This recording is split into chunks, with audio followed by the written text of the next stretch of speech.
झारखंड की धरती पर जो नदियां बहती है ना, वो सिर्फ पानी नहीं है, वो तो इतिहास है, संघर्ष है और जिंदा रहने की कहानी है। तो चलिए आज उतरते हैं इनकी गहराइयों में।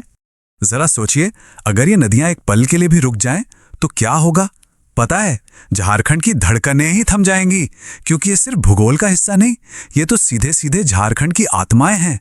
तो सवाल ये है कि इन नदियों का दिल आखिर धड़कता कैसे है? इसका जवाब बस एक ही शब्द में छिपा है। अगर हम सोन नदी को एक तरफ रख देना, तो झारखंड की लगभग हर नदी मॉनसून का इंतजार करती है। मतलब बारिश की पहली बूंद इनके लिए जिंदगी बनकर आती है, और गर्मी की तेज धूप मौत। ये नदियां सचमुच में जीती हैं और मरती हैं हर साल। तो चलिए अपना ये सफर शुरू करते हैं उत्तर की ओर बहने वाली धाराओं से। और यकीन मानिए, इनके सीने में कई गहरे राज दफन हैं। एक ऐसी नदी जो आंखों को ही धोखा दे दे। वो ठीक आपके सामने है, पर आपको दिखेगी नहीं। वो बह रही है, लेकिन सतह पर नहीं। आखिर ये कौन सा जादू है? इस नदी का नाम है फल्गु। और ये सिर्फ पानी की धारा नहीं है, ये तो एक दर्शन है, एक जीती जागती आस्था। पता है, इसका पुराना नाम निरंजना था, और यही वो जगह है। इसी नदी के किनारे बैठकर एक राजकुमार सिद्धार्थ से गौतम बुद्ध बन गया। और आज देखिए, हजारों साल बाद भी पितृपक्ष में लाखों लोग यहां आते हैं अपने पूर्वजों को मोक्ष दिलाने। और अब वो राज जो इसे सबसे ज्यादा अनोखा बनाता है, इसे अंतःसलीला भी कहते हैं। क्यों? क्योंकि ये रेत के नीचे बहती है। हाँ, आपने सही सुना। ऊपर से देखेंगे तो सूखी रेत, और बस कुछ इंच नीचे खोदिए और वहां है जीवन की धारा। है ना कमाल की बात? तो फल्गु की शांति तो हमने देख ली, लेकिन झारखंड में एक नदी ऐसी भी है जो शांति नहीं, अपनी शक्ति दिखाती है। वो बहती नहीं, वो तो सीधा आसमान से गिरती है। कौन सी है ये नदी? ये है बूढ़ा नदी, झारखंड की गरजती हुई शान।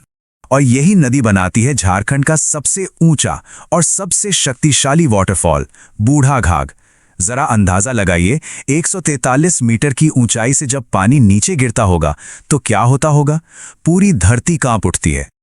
लेकिन अब हम उस दिशा में बढ़ रहे हैं जहां नदियां सिर्फ नदियां नहीं हैं, वो कभी देवता बन जाती हैं तो कभी दानव।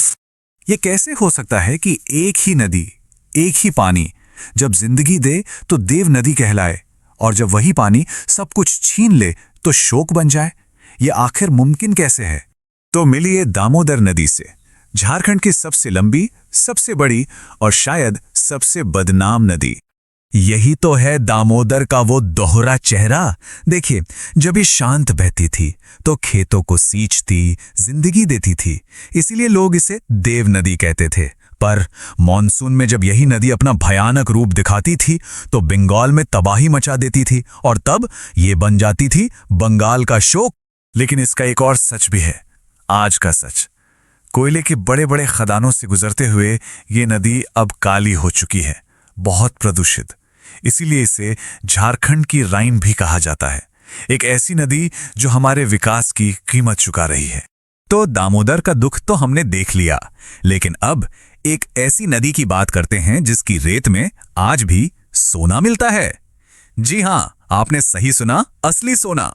इसका नाम है स्वर्ण रेखा, यानी सोने की लकीर।